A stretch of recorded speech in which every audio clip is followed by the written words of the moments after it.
bakit po mas maraming naging successful na network marketing na mga undergraduate compare sa mga professional?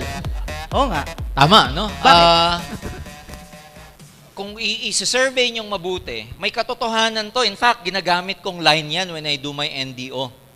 Lagi kong tinuturo during my NDO, bakit sa observation natin, mas maraming non-professionals, no, na nagsasucceed versus professionals. Alam mo, sagot dyan, attitude pa rin. Alam nyo kung bakit? Hindi ko nilalahat, no? Pero karamihan ng professionals, when they join, at the back of their mind, alam nila may fallback sila eh. Alam nila may babalikan sila eh. Yung bang tipong kahit na hindi mag-succeed sa networking, okay lang kasi may sweldo naman eh. May babalikan. May reservation. Ibig sabihin, meron silang fallback. May babalikan. May comfort zone. Comfort zone. Kumpara mo dun sa non-professionals, people like Leo Caduyak, people like Wilfredo Laway, tricycle driver, tuyo vendor, I met Yuri Mesagrande of Gensan, basahan vendor, if you know Junagaraw, embalsamador. Bakit mas nagiging successful itong mga to? Because these people, dahil alam nila wala na silang choice, dahil alam nila wala silang comfort zone, when they joined, ibinuhos na nila lahat-lahat kasi wala silang babalikan. Yun. In other words, yung mga non-professionals, pag sumama, they burn their bridges. Wala nang babalikan. Eh yung mga professional, engineer ka, nurse ka, doktor ka, lawyer ka, clerk ka, call center agent ka, alam mo na kahit hindi mo galingan dito, may naghihintay sa'yo eh. Second, yung non-professional pag nag-join, walang pride. Yeah. Alam niya wala siyang alam eh. Yes. Hindi, Kumbaga, empty siya, empty. empty. Oo. Kumbaga para sa kanya, alam niyang grade 5 lang tinapos niya, grade 6. So, ang bilis pasukan. Oo. Kasi alam niyang uhaw. Wow. Eh yung mga professionals, again, hindi ko nilalahat. Yung professional magaling na eh. Nagbabounce daw yung mga ano doon eh. Yes. Mga teaching eh. Minsan, Alam ko na yan. mas magaling ako dyan eh. Yung ibang professionals, uupo ng 2 hours, mainipin. Saka judgmental na minsan, sir eh. May mga iba-iba na silang opinion. So, it's just a matter of attitude. It doesn't mean na minsan, mas magaling. Hindi. Marami akong kilala, professional ang gagaling. Pero tinatalo ng non-professional na hindi magaling. Bakit?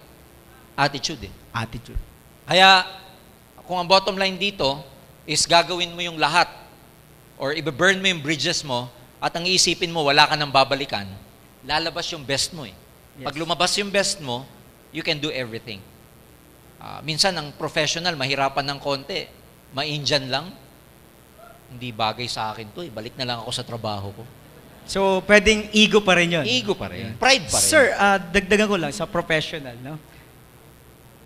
Kasi tingin ko, biktima lang din naman sila nung conditioning or mindsetting na ginawa ng mga university or ng parents nila, ng school na ito yung line mo, ito yung bagay sa'yo, dito ka magpo-prosper, Totoo. dito ka magiging successful. Yun din kasi ang mindsetting lang na nangyari sa past. Totoo yan. Yan yung tinatawag na, kasi ang human beings, Roy, as we know, we are social creatures ang tawag sa atin. Social creatures. Ibig sabihin ng social creatures, nakokondisyon ka ng environment mo. Nakokondisyon ka socially, culturally, tsaka nakokondisyon ka ng environment. So kung ang environment before is that, go to school, get good grades, and go look for a good job, we end up being trained to be professionals and look for a job. Yeah. Trabaho talaga hanapin mo. So doon ka naka-attune. Pagkaka-train mo. Yun ang attune mo. Ngayon, ang problema doon, dahil lahat sa environment, especially sa Philippine settings, yan ang tinuturo ng karamihang tao sa mga anak nila. Yan yung kultura. Yan yung social conditioning kung tawagin. Nagkakaroon na ng tinatawag na herd mentality. Herd mentality. Oo, yung parang susunod ka na lang. Susunod ka na lang. Herd. Yung parang where the general herd goes, susunod ka na lang.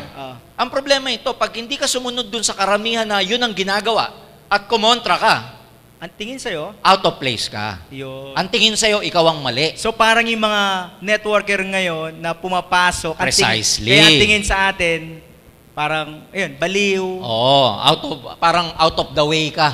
Kasi ang way, dapat papunta dito, ikaw, sumuway ka. Sumusuway ka. Kaya out of the way ka. So, yun ang reason, ba't yung mga friend nila ngayon nagkakawalaan? Yes, totoo yan. Kasi nga, yung general herd, parang ganito yan. Kung manunod kayo sa Discovery Channel, yung mga wilder beast, yung mga parang mga buffalo na Yes, sila, sir. sabay-sabay. Sabay-sabay. Ang tawag doon, herd yun eh. Pero pag may isang hindi sumabay, pansin na pansin siya eh. Siya yung kakaiba. Kaya ikaw na nagne-networking, kakaiba ka sa lahat kasi karamihan magiging average ang buhay. Pero ikaw, mag-iiba ang buhay mo dito. Extraordinary. Correct. Di ba? Ganda, Herd. ganda. Oo. May napansin pa ako, sir, eh. Parang, heard din ba yung mga katulad ng mga nag-graduate ng nurse na dahil nga nauso, hindi na nag-isip eh. Dahil sa, parang naging dogmatic, hindi na question. Parang, uso ang nurse, may pera sa pagiging Yes. RN, then sa Amerika may future ka, kikita ka ng dollar. Kaya lahat nagpaaral lang nurses. Totoo. Huwag na tayong lumayo. Yun nangyayari ngayon na pag-OFW ng mga tao. Social conditioning din yun eh. Herd mentality din yun eh. Okay. Kasi, ang nakita natin sa environment, walang pera sa Pilipinas, nasa labas. Kaya karamihan ng tao, ang thinking, mag-OFW. We are one of the largest exporters of manpower in the whole world. Kasi nga, ang social conditioning, culturally speaking, ng Pilipino, walang pera dito. Abroad tayo, kung gusto mo magpagawa ng bahay, abroad. Gusto mo maging maganda buhay mo, abroad. Puro abroad na lang. Buti na lang, mayroong AIM Global. Yes, sir. Yung mentality na yon, pwede na natin basagin kasi may pera talaga sa Pilipinas. At katulad ng mga narinig ko kaninang testimony, paisa-isang umuwi na yung iba. No, yung iba, seaman, galing sa Saudi, everything. So, patunay lang na ang tunay na asenso, hindi mo na kailangan lumabas. Yes. Na mentally conditioned ka lang na sa labas ang ang asenso. pera. Samantalang yung mga Chinese pumunta dito ng 60s or 70s or 50s pa. Yung mga 80s ata pumunta dito yung mga Bombay. Oo. Then Korean ngayon. Oo nga. So, sabi ko, kung wala pera sa Pilipinas, ba't itong mga businessman Yeah. nandito? Totoo yan. Tama, di ba? Kaya ano yan, beware of social conditioning. Kasi nung bata tayo, wala ka pang filtering mechanism para i-reject yung mga hindi magandang pumapasok eh. Correct. Pero ngayong adult ka na, pwede mo nang i-reject o i-accept kung ano yung mga sinasabi sa'yo. So, baga parang pagkain. Kung alam mong mga poison yung wag mong kainin. kainin. Kasi poison yan Yes, lason oo. eh.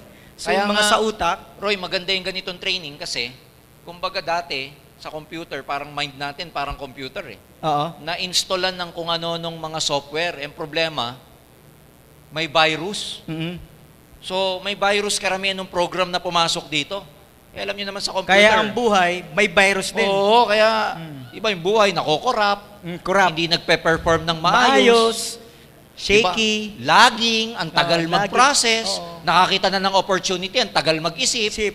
Nandiyan na nga eh. Kasi may may kotse virus na eh. nga eh. May kotse na Oo eh. Oh. Woo! Kasi Guys, are you na-virus. having fun, guys? Kaya maganda, 'di ba sa computer maalis mo lang ang virus pag nag-antivirus Nag-format ka. or nag-reformat. Nag-reformat. Kaya nga yung ganitong training, ang mga trainings ng AIM Global, naka-design to para Reprogramming. i-format ang mga utak format. nila. Tama.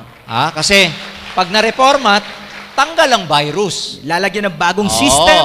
babagyan ng Tatakbo bago. ng sistema. Yes. Gaganda ang flow. Yes, mabilis na ang process. Yes. Dati, kinakalawa. Upgraded ang processor. Yes. So, ganitong training para nag-upgrade tayo ng processor. Yes, oo. Kasi nagkakaroon ka ng panibagong prinsipyo. Nag-i-install ka ng panibagong philosophy. Tinatanggal mo yung mga matagal mong mga paniniwalang mali. So in a way, para ka nare-reformat. And can you imagine how many people out there ang hindi nate-training ng ganito? Alam mo, sa buhay, merong tinatawag na law of accident. Low accident. Accident. Accident. Okay. Sabi dun sa law of accident, 98% ng tao sa mundo, ang buhay nila, aksidente. Okay. Paano nasabing aksidente, Roy? Paliwanag mo, sir. Ano yan? Aksidente ang buhay mo, pag yung buhay mo, hindi mo na plano. Patay. Pag ang buhay mo, hindi yan yung inintend mong buhay. Pag sinabing hindi yan yung inintend, Pag ang buhay mo, hindi yan yung ginusto mo, pero yan ang buhay mo ngayon. Aksidente yan. Aksidente. Okay, tanong mo nga sa kapitbahay mo, aksidente ba buhay mo? Ngayon, ang masakit, Roy, pag aksidente buhay mo, hindi ikaw ang gumawa niyan. Sino? Well, hinayaan mo na yung environment mo, hinayaan mo ibang tao mag-dictate ng buhay mo. So iba ang nag-drive Yes. ng buhay nila. Yes. Kaya yung direction na gusto nila, Hindi nila nakuha. nakuha. Ngayon, ang maganda sa AIM Global dito, dahil you assume responsibility, you take charge of your life. Because in AIM Global, you direct your life. Then, hindi magiging aksidente ang buhay mo rito. Ang magiging buhay mo dito, kung ano talaga ang ginusto mo. Tama. Ha? Kasi, nagiging direktor ka ng buhay mo eh. Tama eh. Kasi tayo yung grupo na lagi nagpaplano, more planning. Kaya nga, di ba, lagi kayo pinatatawag ng mga apply nyo, meeting tayo, meeting. Bakit importante yung meeting? Dinidirect nyo buhay nyo eh. Kasi ayaw mo nang maging aksidente buhay mo. Ha? Tama. Kaya maraming tao sa labas, aksidente ang buhay. Sawa, para aksidente lang buhay. Aksidente pagkakaasawa. Tama. Minsan bata pa. Oh. Aksidente ang syuta. Yun. Pati Oh, syuta, natutukan aksidente. ba? Oo. Natutukan. Di ba puro aksidente? Shotgun wedding. Oo. Aksidente. Pag tinanong mo, ba't yan ang trabaho mo? Di ko alam. Aksidente na Aksidente. naman. Na-heard. Puro aksidente. Ba't wala kang pera? Aksidente. Hindi ko alam. Aksidente pa rin. So pag sinabing accident, sir, worst talaga. Yes. Pag sabing aksidente buhay mo, it's a life that you never intended. Na Hindi ayaw yung- mo siya. Yes. Pero nangyayari sa'yo. Okay. Yan tawag doon. Ganun naman ang aksidente, di ba? Pag na-aksidente ka ng sakyan, hindi mo naman ginusto yun eh. Pero ba't nangyari sa'yo? Something like that. Sa buhay, ganun din. Pag hindi ka masaya sa buhay mo, aksidente tawag. Sino Kaya pa ba mamaya- ang gustong ganun? Aksidente Oo. ang buhay. Sino pa? Kaya sabihin mo sa sweetheart mo, pag uwi mo mamaya, sweetheart, aksidente pala buhay natin. Pero sabihin mo sa kanya, huwag ka mag-alala. Matatapos na yung aksidente yan. Kasi nasa AIM Global na tayo. Kala ko, sir, matatapos na ang aksidente yung buhay natin, bakit iiwanan na kita? Kakaiba yun, kakaiba. Pwede, di ba?